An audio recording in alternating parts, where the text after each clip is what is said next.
இன்றைய நவீன காலகட்டத்தில் ஒரு மனிதன் உண்ண உணவு, உடுக்க உடை இவைகள் இல்லாமல் கூட வாழ பழகி கொண்டாலும் கொள்வானே அன்றி, செல்ஃபோன் இல்லாமல் வாழவே முடியாது என்கிற நிலைமை வந்தாயிற்று. செல்ஃபோன் ஈர்ப்பு என்பது பெரியவர்களை விட குழந்தைகளை தான் அதிகம் தாக்கியுள்ளது. இப்போது எல்லாம் பிறந்த குழந்தை முதல் இந்த செல்ஃபோனை கையில் எடுத்தால்தான் அழுகே நிறுத்துறாங்க. இந்த செல்போன் எந்த அளவிற்கு நம்முடைய அன்றாட வாழ்வில் முக்கியத்துவம் வாய்ந்ததாக மாறிவிட்டது என்று வெறும் தகவல் பரிமாற்றத்துக்காக மட்டுமே அறியப்பட்டு, இந்த கருவி அது இல்லை என்றால் வாழ்க்கை இல்லை என்ற நிலைமைக்கு நம்மை கொண்டு போய்விட்டது.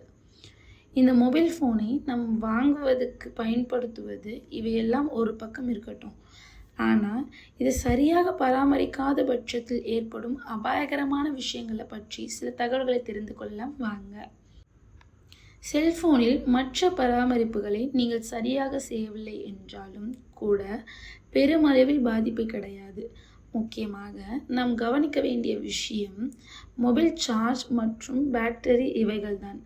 இதை தான் நாம் கவனமாக பராமரிக்க வேண்டும்.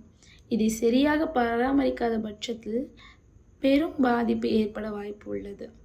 மொபைல் ஃபோனில் கவர் போட்டு பயன்படுத்துபவர்கள் ஃபோனில் சார்ஜ் போடும்போது ஃபோனின் கவரை இருந்து எடுத்த பிறகுதான் சார்ஜ் போட வேண்டும். மொபைல் சார்ஜ் போடும்போது பேட்டரி சூடாகும். அந்த சமயத்தில் ஃபோன் கவருடன் இருந்தால் வெப்பம் வெளியேறாமல் தங்கி ஃபோன் பழுதாக வாய்ப்புகள் அதிகம்.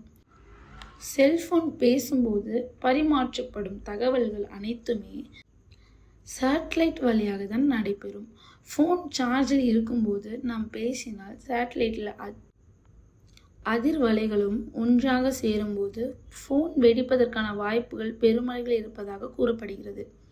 எனவே ஃபோன் சார்ஜில் இருக்கும்போது எக்காரணம் கொண்டும் பேசக்கூடாது. செல்போன் பராமரிப்பில் முக்கியமான விஷயம் எந்த காரணத்துக்கும் ஃபோனை முழுமையாக சார்ஜ் போடக்கூடாது. இந்த தகவல் எத்தனை பேருக்கு தெரியும் என்று தெரியவில்லை. ஆனால் ஃபோனை பொறுத்தவரை 100% வரை முழுவதுமாக சார்ஜ் போடவே கூடாது. செல்போன் சார்ஜ் போடும்போது சார்ஜ் ஏறி முடிந்து விட்டால் ஃபோனை நாம் அப்படியே எடுத்துவிடக்கூடாது. முதலில் சார்ஜர் சுவிட்சை ஆஃப் செய்துவிட்டு 2 நிமிடம் கழித்து தான் ஃபோனை சார்ஜில் இருந்து தனியாக எடுக்க வேண்டும். ஏனென்றால் சார்ஜர் போடும்போது அது பேட்டரி ஃபுல் ஆகும் ப்ரெஷரில் இருக்கும். நீங்கள் நேரடியாக சுவிட்சை ஆஃப் பண்ணாமல் அதற்கான நேரமும் தராமல் எடுக்கும்போது பேட்டரி வீணாக போகும் நிலையே ஏற்படும். இரவில் தூங்கும்போது பலர் ஃபோனை சார்ஜில் போட்டுவிட்டு உறங்கி விடுவார்கள். ஃபோன் ஃபுல் சார்ஜ் ஆகும்போது பேட்டரி ஆனது அதிக அழுத்தத்திற்கு ஆளாகிறது. அந்த ஃபோனின் அழைப்பு வரும்போது நீங்கள் அதை உடனடியாக எடுத்து பேசினாலோ அல்லது சார்ஜர் சுவிட்ச் ஆஃப் பண்ணாமல் உடனடியாக பேட்டரி பின்னை ஃபோனில் இருந்து எடுத்து விட்டாலோ கால் ஆன் செய்தாலோ பேட்டரி அதிக அழுத்தமாகி வெடிப்பதற்காக வாய்ப்புகள் அதிகம்.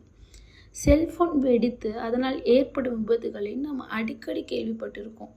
கொஞ்சம் கவனமாக நடந்து கொண்டால் போதும், அது போன்ற அசம்பாவிதங்கள் தடுத்து விடலாம்.